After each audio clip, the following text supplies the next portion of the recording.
இன்றே டவுன்லோட் செய்து உங்கள் ஃபேவரட் ஷோக்களை என்ஜாய் பண்ணுங்க. என்ன நம்ப வச்சு ஏமாத்தணும்னு தானே இப்படி எல்லாம் பண்ணிருக்கான். ஏன் தமிழ், ஒருத்தங்க அன்பை காட்டி நம்மள பிடிச்சவங்கள ஏமாத்துறது எவ்வளவு பெரிய தப்பு. நான் பாவம் இல்லையா? இப்ப என் மனசு எவ்வளவு வேதனைப்படுது. அதெல்லாம் அவனுக்கு தோணாதா? ஏன் இப்படி இருக்காங்க? ப்ளீஸ் வர்ஷினி, அழாத. வர்ஷினி, நான் சொல்றத கேள. இன்னைக்கு நீ இருக்கிற சிச்சுவேஷன் எனக்கு நல்லா புரியுது. கஷ்டமா தான் இருக்கும். நாம இவரோட தான் வாழ போறோம் அப்படின்னு ஒரு பெரிய கனவு கோட்டையை கட்டி வச்சிருப்போம்.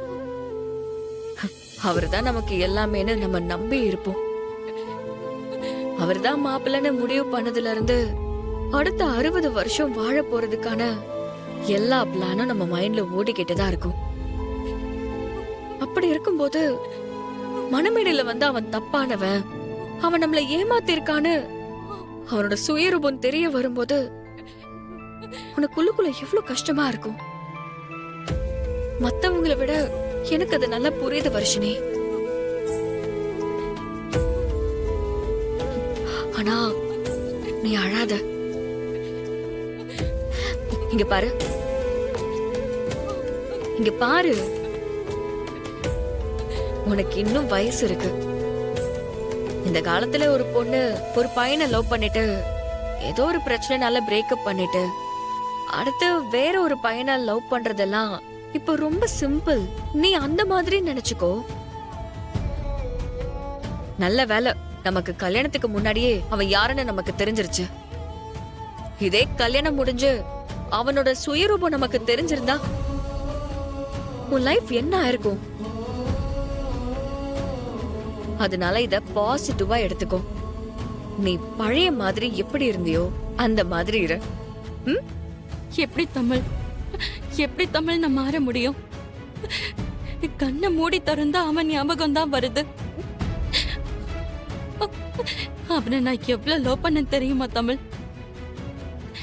நினைச்சு பார்க்கவே அசிங்கமா இருக்கு. ஜனகம்மாளோட பேத்தி எப்படி ஒருத்தன் கிட்ட ஏமாந்து உட்கார்ந்து இருக்கா.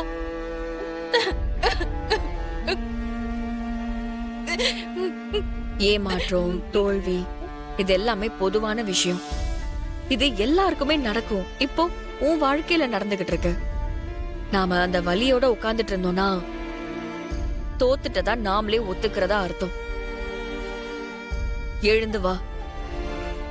வாழ்க்கை இன்னும் நிறைய பெரிய சர்ப்ரைஸோட உனக்காக காத்துக்கிட்டு இருக்கு. இதெல்லாம் ஒரு விஷயமே இல்ல வர்ஷினி. இன்னும் கொஞ்ச நாள்ல நீயும் வேற ஒரு லைஃபுக்குள்ள போனதுக்கு அப்புறம் திரும்பி இதெல்லாம் பார்த்தா இப்போ சீரியஸா இருக்கிறதெல்லாம் உனக்கே சிரிப்பா வரும். உன்னை ஏமாத்தணும்னு நினைச்சவங்களுக்காக நீ எதுக்கு கவலைப்படுற வர்ஷினி? நாம சிந்துற ஒவ்வொரு கண்ணீருக்கும் வேல்யூ இருக்கு. நம்மள ஏமாத்துறவங்களுக்காக எப்பயும் நம்ம அழக்கூடாது. எல்லாம் சரியாயிடும். ரெஸ்ட் எடு. தூங்கு பாப்போம்.